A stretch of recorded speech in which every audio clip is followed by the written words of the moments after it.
Hello friends, welcome to your YouTube channel science with Devesh. This is Devesh Kumar. कैसे हैं आप सभी? जैसा कि आप जानते हैं कि इस सीरीज़ की वीडियोस में हम क्लास 8th की साइंस को डिस्कस कर रहे हैं।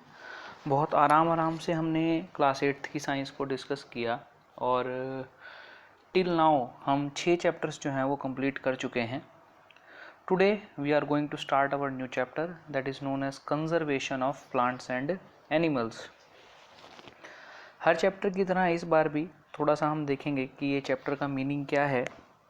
कंजर्वेशन मतलब कोई ऐसी चीज़ जो ख़त्म हो रही है धीरे धीरे, उसको संभालना और उसको बचाना, उसके बारे में सोसाइटी में जागरूकता फैलाना, इस चीज़ को हम कहते हैं कंजर्वेशन। किसका कंजर्वेशन?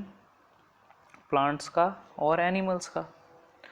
तो जाहिर सी बात है, कौन से प्लांट्स का?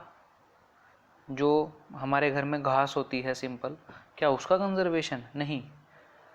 जो बड़े बड़े फॉरेस्ट्स हैं जो एक्सटिंक्शन की तरफ जा रहे हैं, उनका कंजर्वेशन।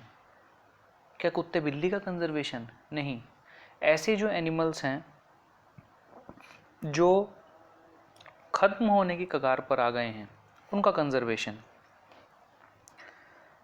तो इस चैप्टर के अंदर हम डिस्कस करेंगे कि क्यों इन प्लांट्स और एनिमल्स का जो कंजर्वेशन है, रख रखाव है, संभाल है, वो ज़रूरी है। जैसा कि आपने लास्ट क्लास में भी देखा था, लास्ट क्लास में हमने ऐसा देखा था कि अगर हम किसी नेशनल पार्क को विज़िट करते हैं, नेशनल पार्क को, वाइल्ड लाइफ सेंचुरी को या फिर बायोस्फीयर को, ये ऐसी जगह होती हैं जहाँ पर जानबूझकर उस एरिया को कंजर्व किया जाता है और वहाँ पर किसी को भी पेड़ काटना या डिफॉरेस्टेशन करना ऐसा अलाउड नहीं होता।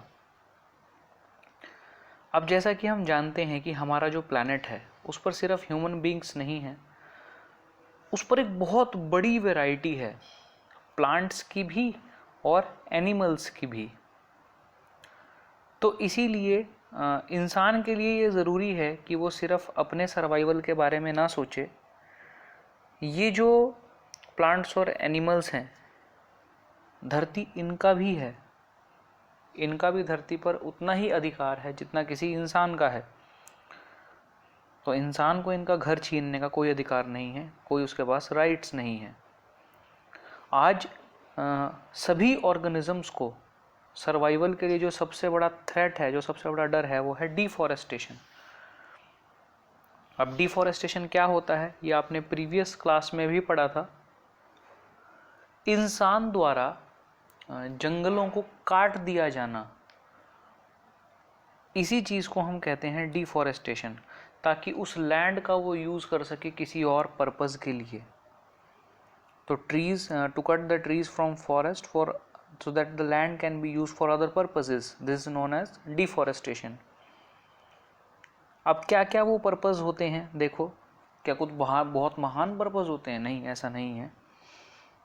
कल्टीवेशन के लिए, खेती के लिए वहाँ लैंड को यूज़ करना, वहाँ पर घर या फैक्ट्री बनाने के लिए यूज़ करना, या फिर जो लकड़ी निकली पेड़ों को काट कर उससे फर्नीचर बनाना, या फिर उस लकड़ी का किसी भी इंडस्ट्री में या किसी भी फैक्ट्री में एज ए फ्यूल यूज़ करना।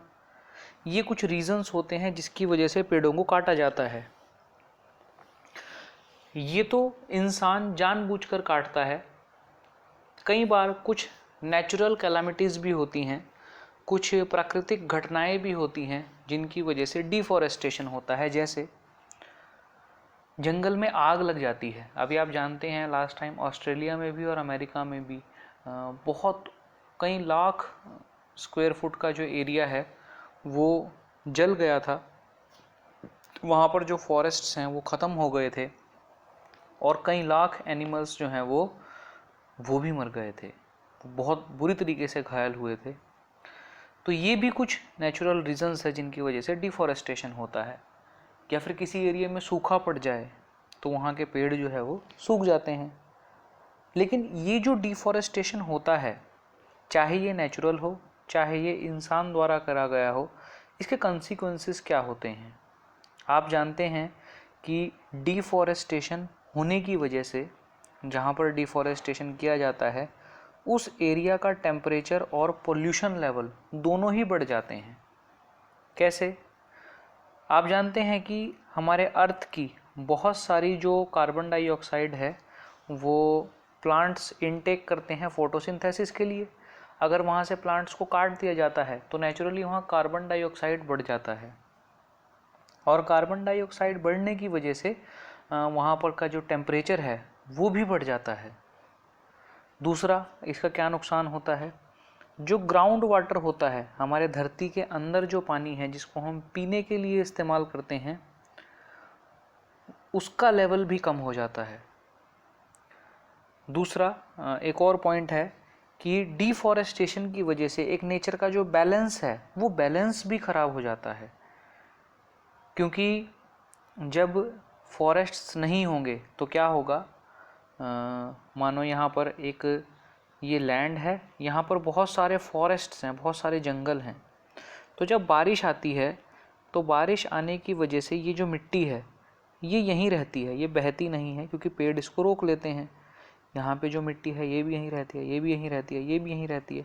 और हम ऐसा जानते हैं कि सॉइल का जो अपर 5 to इंच होता है वही फर्टाइल होता है, उससे नीचे जो सॉइल है वो हार्डन होती है, रॉक्स होती हैं, वो इनफर्टाइल होती हैं, वो इतनी ज़्यादा उपजाऊ नहीं होती।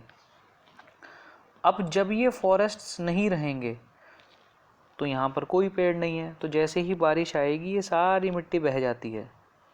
इसकी वजह से क्या होता है? सॉइल की जो फर्टिलिटी है वो डिक्रीज़ होती है। इसी की वजह से बाढ़ भी आ सकती है, क्योंकि पेड़ नहीं होंगे तो पानी को रोकेगा कौन? तो पूरे एरिया में बाढ़ आ जाएगी। बारिश कम होगी पेड़ ना होने की वजह से तो सूखा पड़ जाएगा। क्लियर?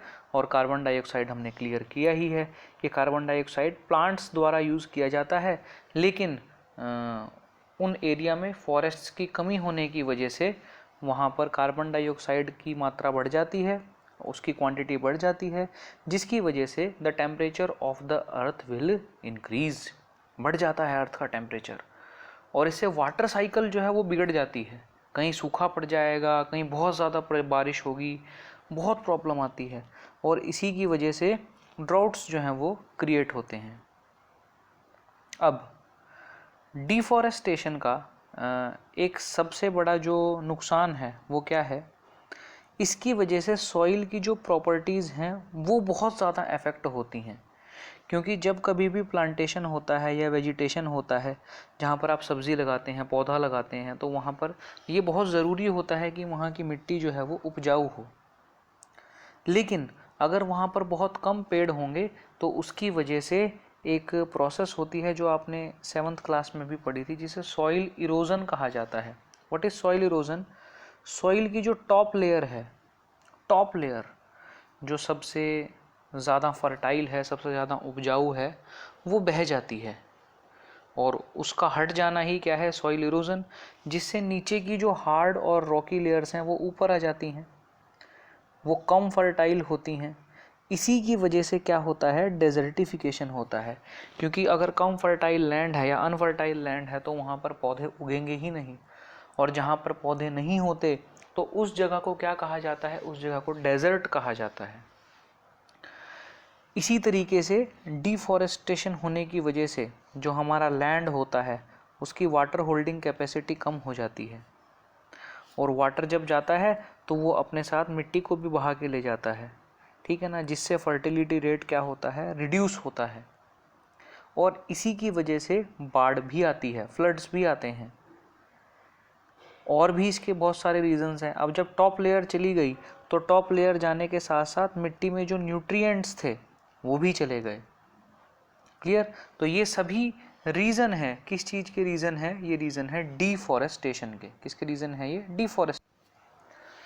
अब जब डिफॉरेस्टेशन इतना खतरनाक है तो हमें क्या करना चाहिए? तो हमें फॉरेस्ट्स को बचाना चाहिए।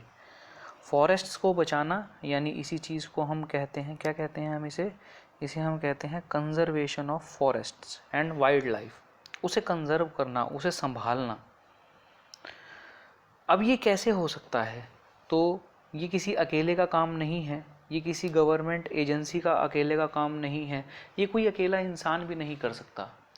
इसे हम सभी को आपस में मिलके, एक दूसरे का साथ देके, एक दूसरे की अंडरस्टैंडिंग बढ़ाकर हमें ये काम करना पड़ेगा। कोई एरिया जो हमारे पास होता है, एक पर्टिकुलर एरिया हम सिलेक्ट करते हैं और वहाँ के फ्लोरा और फौना जो हैं, मतलब वहाँ के पेड़ पौधे हैं और जो वहाँ के जीव जंतु हैं, उनके हैबिटेट्स की, उनके घर की हम प्रोटेक्शन करते हैं। वही प्रोटेक्टेड एरिया जो होता है उसी को क्या कहा जाता है? उसी को वाइल्ड लाइफ सेंचुरीज़ कहते हैं, उसी को हम नेशनल पार्क्स कहते हैं और उसी को हम बायोस्फीयर रिजर्व्स कहते हैं। इनमें थोड़ा थोड़ा फ़र्क होता है ये सारे क्या? ये सारे एक फॉरेस्ट के एरिया हैं जिनको प्रोटेक्ट कर दिया गया है कि इस एरिया को अब आप कट नहीं कर सकते, यहाँ पर आप पेड़ नहीं काट सकते। तो इनमें जो छोटा छोटा डिफरेंस है, वो डिफरेंस क्या होता है वो हम समझ सकते हैं। इनमें जो वाइल्ड लाइफ सेंचुरी होती है, ये ऐसा एरिया होता है जो एनिमल्स के लिए प्रोटेक्टेड रखा जाता है। मतलब कुछ ऐसे एनिमल, जैसे हमारे यहाँ बंगाल टाइगर्स जो हैं वो बहुत कम हो गए थे, तो उनके लिए कुछ एरिया प्रोटेक्ट किया गया, उसी को वाइल्ड लाइफ सेंचुरी कहा गया। वहाँ पर उन्हें किसी प्रकार की डिस्टरबेंस नहीं होती, उनका घर है, वो जैसे मर्जी रहें, इंसान वहाँ कोई इंटरफेयर नहीं कर सकता, ये गवर्नमेंट लॉज हैं। इसी तरीके से नेशनल पार्क होते हैं, कुछ एरिया को रिज़र्व कर दिया जाता है कि वहाँ पर जो फॉरेस्ट्स हैं या वहाँ की जो वाइल्ड लाइफ हैं उसको कोई नुकसान नहीं पहुँचाएगा। तो वहाँ की जो वाइल्ड लाइफ है वो अपने तरीके से फ्रीली वहाँ पर रह सकती है, वहाँ के नेचुरल रिसोर्सेज का यूज़ कर सकती है। तो उस रिजर्व्ड एरिया को क्या कहा जाता है? National park. इसी तरीके से बहुत बड़े बड़े एरियाज़ जो हैं प्रोटेक्टेड लैंड के, किस लिए? वाइल्ड लाइफ, प्लांट्स और एनिमल्स के कंजर्वेशन के लिए, ताकि वो अपनी ट्रेडिशनल लाइफ जी सकें। जैसे शेर है तो शेर को हम मांस डालेंगे ऐसा नहीं, वो अपने आप शिकार करेगा, शिकार करके खाएगा। तो ऐसे एरियाज़ जो होते हैं उनको बायोस्फीयर रिजर्व कहा जाता है। ये अभी मैंने आपको बहुत शॉर्ट में बताया है, लेकिन इसकी डिटेलिंग फर्दर हम आगे चैप्टर में करेंगे कि वाइल्ड लाइफ सेंचुरी कौन कौन सी हैं, कहाँ कहाँ सिचुएटेड हैं, नेशनल पार्क कौन कौन से हैं, कहाँ कहाँ सिचुएटेड हैं, बायोस्फीयर रिजर्व कौन कौन से हैं और कहाँ कहाँ सिचुएटेड हैं। इन सब के बारे में हम अभी पढ़ेंगे। लेकिन आज हमने क्या जाना, थोड़ा सा हमने बेसिक जाना कि डिफॉरेस्टेशन के जो हम करते हैं या हो जाती है जो नेचुरल कैलामिटीज़ की वजह से, उसके क्या क्या रीज़न्स हैं, उसके क्या क्या नेगेटिव इफ़ेक्ट्स हैं, क्लियर। और वो जो होती है तो उसके लिए हमें क्या करना चाहिए? हमें उसके लिए फॉरेस्ट्स का कंजर्वेशन करना चाहिए। कंजर्वेशन ऑफ फॉरेस्ट हम कैसे कर सकते हैं? तो हम कुछ लैंड को रिस्ट्रिक्ट कर देते हैं कि यहाँ पर ह्यूमन की कोई भी एक्टिविटी नहीं होगी। उन्हीं प्रोटेक्टेड लैंड्स को wild life sanctuary, national park या बायोस्फीयर रिजर्व का नाम दिया जाता है। अभी क्या होते हैं, क्या क्या यहाँ पर रिस्ट्रिक्शन होती हैं और कहाँ पर थोड़ी बहुत रियायतें दी जाती हैं, इसके बारे में हम डिस्कस करेंगे फर्दर नेक्स्ट वीडियोज़ में।